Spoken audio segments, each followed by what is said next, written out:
For the large majority of people who are looking to purchase a home, you're gonna have to get a mortgage. And from my experience, there are three types of people when it comes to getting a mortgage. Number one is the person who just wants to go to their bank. They've already got all their documents there.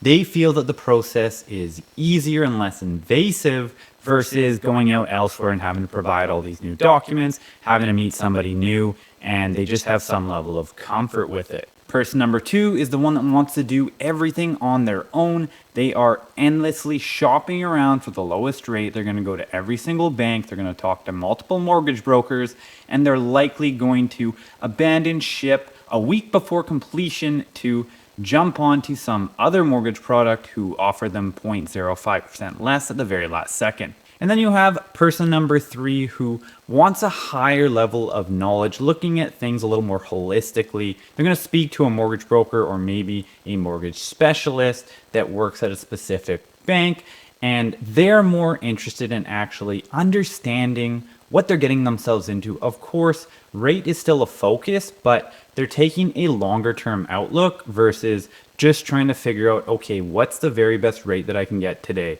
And they're also looking for continued support into the future. And at the end of the day, I'm not going to try and sit here and tell you what's best for your situation. Personally, I'm a number three. I want to use a professional that is going to be able to provide me invaluable expertise, that is going to be able to get me a good rate, maybe not the very best one out there, but there's a number of reasons for that, and we'll get into that in today's video. What's going on, guys? If you don't already know, my name is Alex Dunbar, and I'm a local realtor based out of the Surrey and Langley areas right here in BC. So if you are looking to buy, sell, invest, or just have a conversation about real estate in my local market, I'm more than happy to help. All you got to do is scroll down and click the first link in the description to book a call with me at a time that works best for you. But getting right into today's video, I'm going to share and go over with you a recent mortgage article from the Financial Post. So here's the article by Rob McLister, Bundled Pricing, How the Best Mortgage Rates Increasingly Come with Strings Attached. Big banks typically reserve their lowest mortgage rates for clients who sign up for other products. So we'll get into this in a minute, but I'll give you a quick example. So I got my mortgage with Scotiabank.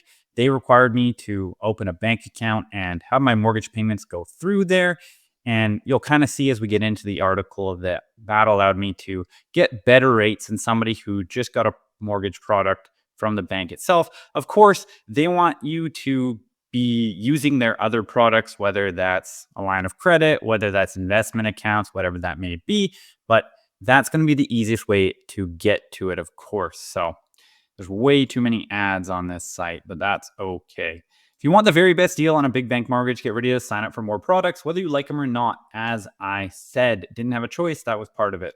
So banks want your business, all of it. Your checking account, credit card, investments, creditor, life insurance, auto loan, the whole enchilada. And if you don't give them more than your mortgage is paying on the bank, you won't get their lowest rate, kind of as I mentioned here. So it's typical to factor a client's other business into their mortgage rates. In fact, their so-called relationship pricing is as old as banking itself, giving some examples from the Canadian Imperial Bank of Commerce and Bank of Nova Scotia, saying that they are extra vocal about pushing multi-product commitment. So at CIBC, for example, if the mortgage economics are not constructive, we look for the clients that understand the kind of relationship we want to build with them and work with them, said Chief Executive Victor Dodig at Tuesday's RBC Capital Markets Canadian Bank CEO Conference. And by relationship, he means a commitment to giving the bank non-mortgage business, as I mentioned. So the easiest way, if you've got a checking account, you're likely obviously going to get some sort of a card with that. They offer incentives, personally for me, for having a number of different recurring payments. So easy one, strata fee, phone bill, anything that's recurring on a monthly basis. I believe for me, they wanted 3 different recurring payments every single month, and I got, $600 or something like that. I was going to be paying it anyway, so this isn't a big issue, but it allows them to keep more money in their institution, which they were able to leverage and make money for themselves, of course. So over at Scotiabank, we're not going to use the price lever to go after market share, says the CEO. I'm not that interested in monoline mortgage clients that we can't drive a primary relationship. So essentially at Scotia, they don't really want to take you on if you're not going to be using the other products. Hence why I had to get the checking and savings account, because realistically, that's where they're going to be able to drive a lot more of their other business, especially if they're giving reductions in their rate. They're probably not making as much on the mortgage. Scotiabank's best rates are typically reserved for customers in its Scotia Mortgage Plus bundle program due to the pricing advantage. 3 in 4 mortgage customers sign up for other financial services at the bank. Again, hence me. Moving on. Meanwhile, RBC and TD, which are locked into vicious mortgage showdown, have been chasing volume like a kid chasing an ice cream truck to do it. They're focusing more on the sheer price competition, which is music to consumers' ears. So by the sounds of it, they are just cutting their rates to the largest extent possible. However, I actually was able to get a better rate at Scotia than the other two. I think maybe TD was comparable, but the overall product made more sense for me. We're driven first and foremost by volume versus margin, RBC CEO David McKay at the conference. In fact, he suggested that RBC's skinny mortgage margins contributed to historic lows in profitability of its mortgage book. So they just want to pump as many mortgages through as possible, of course, with lower margins, but obviously that can also backfire as well, especially when interest rates are changing. So the bundled rate difference, for those who don't want other bank products, mortgage rates can sometimes be 10 to 15 basis points higher. Our standard new $500,000 mortgage with a 25-year AM, an additional 15 basis points will cost you roughly $3,500 in interest over a 5-year term.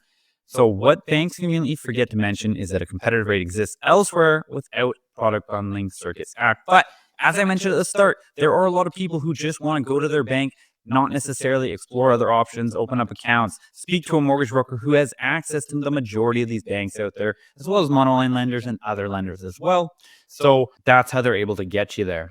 And so the factor for those who prefer full financial freedom is A, they don't want to be coaxed into other products they don't need, and B, they don't want to be pitched extra products by their bank every month. So this is something that they do, and it really bothers me, especially for people who maybe aren't as financially literate or understand. Especially when you're getting the mortgage, they're trying to pitch you all these different life insurance and mortgage insurance products that, in my opinion, are nowhere near as good as the actual life insurance product that you get outside of this. I'm not going to get into that. I'm not an expert here. But when your insurance policy is tied to your mortgage is a shrinking number. Whereas you can get a life insurance policy for whatever number that may be. For instance, I have a $2 million life insurance policy. It doesn't matter what my mortgage rate is. I'm going to be able to get that money. And not only am I forced to pay down my mortgage, which the mortgage insurance product essentially forces you to do, it just pays off your mortgage.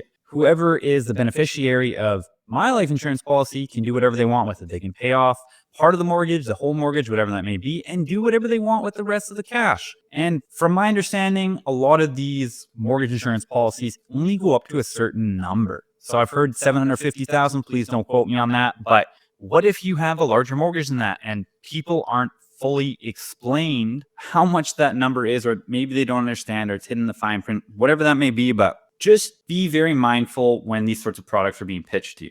Additionally, every time I go there and they see that maybe there's a certain amount in my checkings account that isn't being used, I'm always pitched, oh, how much do you know about investing? Do you want to talk to one of our investment advisors? And personally, I just ask them to please leave me alone and just, do what I've asked you to do. But a lot of people could be taken advantage of, or I think a lot of them do have the best intentions, but I know that they are definitely coached essentially into asking these questions based on certain numbers. I don't know what they are. Anyways, moving on. So banks commonly demand customers open a checking account and have their mortgage payment withdrawn from it. As I said, banks know that checking accounts are the gateway to your wallet. As I said, if you got the checking account, could lead to other things, of course. The strategy dramatically increases the profitability of customers buying other products. It's also mandatory if you want cash rebates on your mortgage, which banks routinely offer. I had some incentives that were offered to me just by opening up an account and having a certain amount of money in it. So, however, past research from rates.ca shows that 3/4 of consumers have been with their bank for more than 5 years. The majority would consider changing banks if the savings were big enough, but most people find switching banks a hassle. So obviously that number has to make sense. It's got to be big enough that the pain point is great enough to make you go through the hassle of making that switch. So if operating your financial life sounds as fun as filing your taxes, research other options. But honestly, filing your taxes is way worse, at least for me, with being self-employed, but that's a whole other story. So talk to a mortgage broker, call a few banks that are less multi-product focused, and scan rate comparison websites. However, I will say be a little bit careful here. If you go to something like Rate Hub or rates.ca, I can't remember the exact name of it. They're going to advertise certain low rates that aren't necessarily what you're going to get, or there's a lot of strings attached to these products. So again, proceed with caution, make sure you really understand it. And in my opinion, don't just go somewhere because the rate difference is 0.1 or 0.05 unless you really understand the product itself, because there's so many other things, so many other expenses, so many limitations that on prepayment privileges and things of that nature, and penalties in the future if you break your mortgage, that you really need to know about. So have a professional help you unless you're really knowledgeable and really want to learn about it. Then, it's up to you. But I always question, what's your time worth? I'd rather have a professional deal with that for me, even if there's a slight discrepancy in what that amount of money is. And then they're going to watch over my mortgage over the course of time. Let me know when there's better options out there versus me having to constantly check in on it. But I digress. So you can't blame the banks. HSBC Canada, which RBC bought last year, took multi-product mortgage discounts to a new level when it rolled out everyday low pricing in 2016. So HSBC has been known for a while to be having the lowest rate product. I remember they had like a 0.99% fixed rate, I believe, or maybe it was a variable. Either way, it sounded like there was a ton of strings attached. It was like 30 days to get it processed, which is a whole other conversation if you're actually in the process of buying, but we won't get into that. It offered industry-leading low rates on the assumption that it could make back the difference in other product revenue. So it sounds like they were either taking a haircut or had very small margins when they were doing this, with the assumption that they'd be able to, who knows, maybe at refinancing time or with any other sort of non-mortgage products that anybody was using through them. Unlike today's banks, however, HSBC was actually transparent with its mortgage offerings. The big six banks are anything but, forcing customers to jump through hoops to get their lowest discretionary rates on mortgages. So I hear this a lot from my mortgage broker partners as well, is that they're going to give you a rate up front, but until you've actually got the accepted offer in hand and you're getting closer to completion, that's when they'll actually give you these exceptions. So it upsets people because they've seen something online and then they're given something, that's 0.3 to 0.5% higher, and it's hard for them to get through their head that they're going to get the better rate later. But when it's not in front of them right from the start, again, just proceed with caution. Just have a better understanding of what this actually means and what you're going to get at the end of the day. Scotiabank is a semi-exception because it advertises rates lower than those of the other big six at its eHome online channel. However, you must log in to see the offers, and you'll usually find lower than advertised rates elsewhere. In any event, banks are about maximizing shareholder returns, so their product building strategy is as predictable as gravity. Like it or not, this financial untwisting premium mortgage rates will only intensify as time marches on. So side note here, bundled pricing is not illegal. Tied selling or by the banks won't approve you unless you buy other products. Qualified single product clients generally get approved just at a higher rate. So as I mentioned, if you don't get the other products, you can still get approved. It's just not going to be the same rate. It's kind of an incentive, of course. And hey, if banks offer promotional pricing on those other products and you can have the most financial services in one convenient place, then it may not be so bad. So again, there's other benefits to this. If you already have a relationship with one bank, it's really not the end of the world to get a mortgage elsewhere. You can automate all this stuff and not have to worry about it once it's set up once. But again, everyone's situation is different. And then one last point, lenders with nothing else to sell besides mortgages, for instance, no way to subsidize their mortgage rates, face an uphill battle. Some may find themselves in an existential crisis. So I previously had a monoline lender back in 2021, 2022, 2023.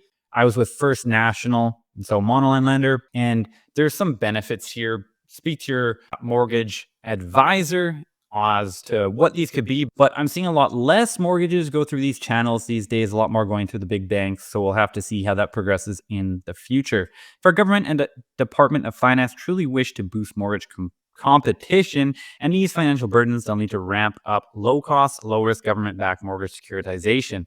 Big bank competitors depend on it.